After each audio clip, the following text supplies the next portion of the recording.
Iron ore and automation, what you need to know. Welcome to Australian Mining for New Starters, and today I'm just going to do a quick video on what's going on with iron ore if you're looking to try and get in on the operations side of things.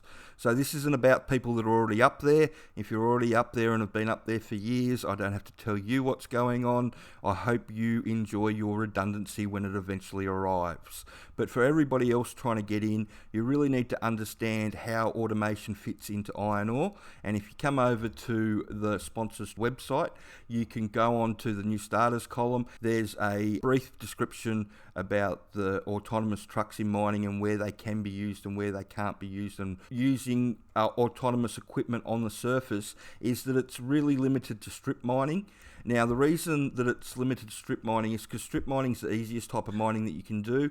It's where you rip the material off the surface of the earth. And that means that with these new autonomous trucks, you can have them going in from one side and you can have everybody else going in from the other side, and never the two will meet. And that's the really important thing to understand, is because the way the WA mines regs are written is that all autonomous equipment has to be used in an exclusion zone. If that exclusion zone is breached by somebody, then all the equipment has to shut down.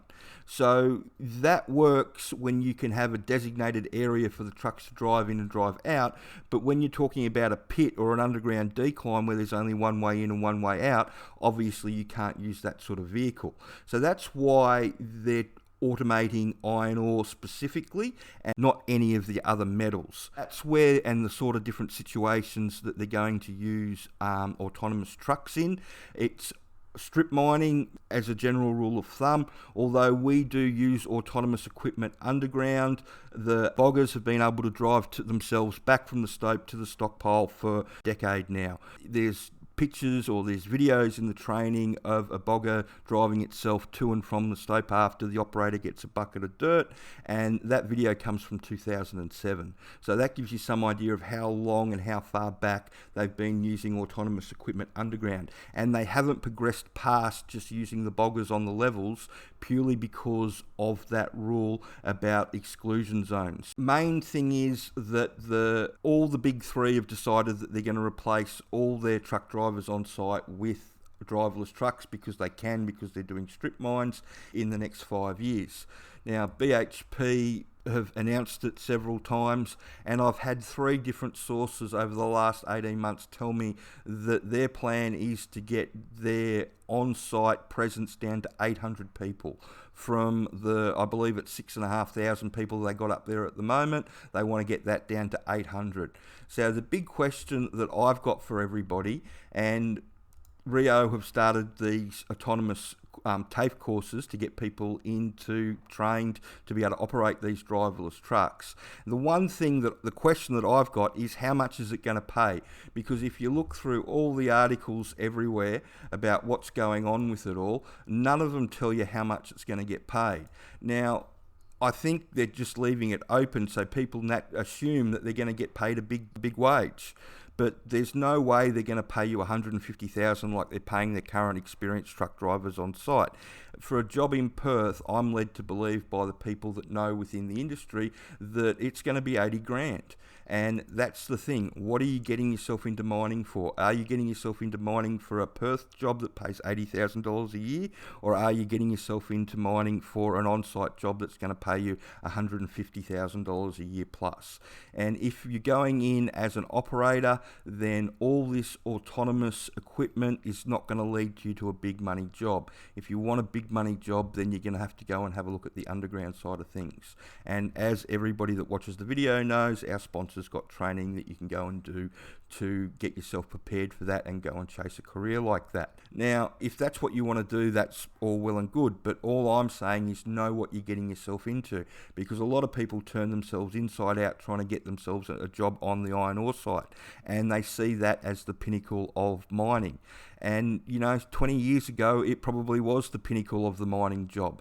But at the moment, they've got a whole heap of experienced people on site that have got 10, 15 years up their sleeve, and they're waiting for their redundancies, and everybody else that they train up until they can get these autonomous trucks up and running, as soon as they get a bit of experience, they all quit and run off to the gold mines and get a job in the pit for more money than BHP or Rio or FMG are paying, and on better rosters as well.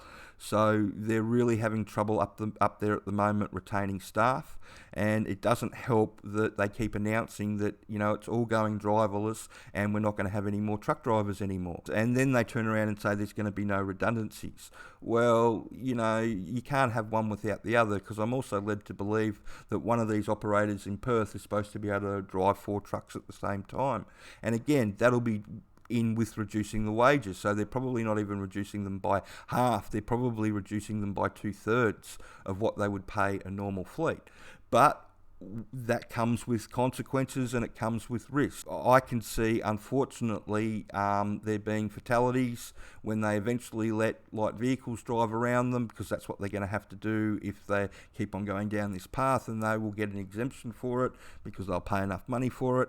And if you have a look, if anybody that's done the training will have seen the videos of the trucks running over the light vehicles, and those trucks were only 120 and 150 tonne. These trucks that are automated are 300, 400 tonne plus, and that means that a little Land Cruiser, it probably wouldn't even register that it's run over something if it ran over a Land Cruiser. That's one of the problems that we did have in the industry back up until around 2010, and it would be a shame if they moved into this automation and repeated the process over again, because the technology's not advanced enough for where they want it to be to run it how they want to run it. A lot of people have expressed that fear within the industry.